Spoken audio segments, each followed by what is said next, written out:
Home loan घेतात ते पण अंडर कन्स्ट्रक्शन घर घेण्यासाठी, तर या गोष्टी तुम्हाला नक्कीच माहिती असल्या पाहिजे. नमस्कार, मी दुर्गा प्रधान. माझ्या चॅनलमध्ये म्हणजेच डील्स विथ दुर्गामध्ये तुमचं स्वागत आहे. नंबर 1, प्रोजेक्टची माहिती ही तुम्हाला असली पाहिजे. वेरा अप्रूव्ड आहे का, कन्स्ट्रक्शन क्वालिटी कशी आहे, हे सगळं तुम्हाला माहित असलं पाहिजे. पॉईंट दुसरा, डाऊन पेमेंटची तयारी किती असली पाहिजे. घराच्या किंमत किंवा 10-25% तुमच्याकडे असली पाहिजे. जेव्हा तुम्ही डाऊन पेमेंट कराल तेव्हा ट्रान्झॅक्शन बँकेद्वारे झाले पाहिजे, कॅशद्वारे नाही, कारण तो तुमच्याकडे रेकॉर्ड होतो. तिसरा पॉईंट, तुमची लोन एलिजिबिलिटी किती आहे किंवा किती असली पाहिजे. हे तुमचं महिन्याचं उत्पन्न ठरवतं. आधीचा काही EMI आहे का किंवा अजून आत्ता काही EMI चालू आहे का, प्लस तुमचं सिबिल स्कोर 700+ म्हणजे 700+ असला तर चांगलाच आहे. हे सगळं जर तुमचं व्यवस्थित असेल तर तुमची लोन एलिजिबिलिटी चांगली आहे. चौथा पॉईंट, डॉक्युमेंट्स काय काय लागतात.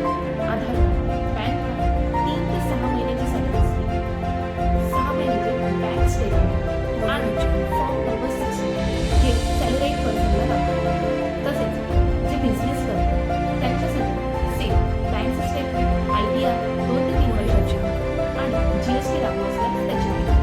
आणि हे सगळं चेक करण्यासाठी तुम्हाला एक बँकर लागणार आहे.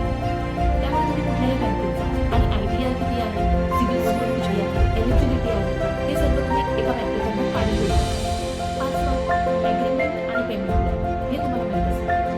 बिल्डरचा पेमेंट प्लॅन कसा असणार आहे, कोणत्या स्टेजला किती पैसे भरायचे आहेत, हे पण माहिती असलं पाहिजे. 6वा पॉईंट आहे लोन डिस्बर्समेंट.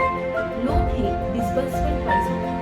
लोन कधी पूर्ण स्लॅब, ब्रिकवर्क, प्लास्टर अशा टप्प्यांवरती पैसे मिळतात. 7वा पॉईंट आहे एक्स्ट्रा कॉस्ट.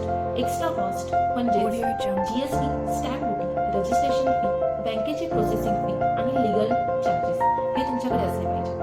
8वा पॉईंट आहे प्री EMI. कधी कधी बजेशन तुम्हाला लेट मिळू शकते, त्या काळात प्री EMI चालू राहू शकतो. म्हणजेच घर पूर्ण होईपर्यंत बँकेने जे तुम्हाला लोन दिले त्याच्यावरती व्याज चालू राहू शकतो, त्यालाच प्री EMI बोलतात.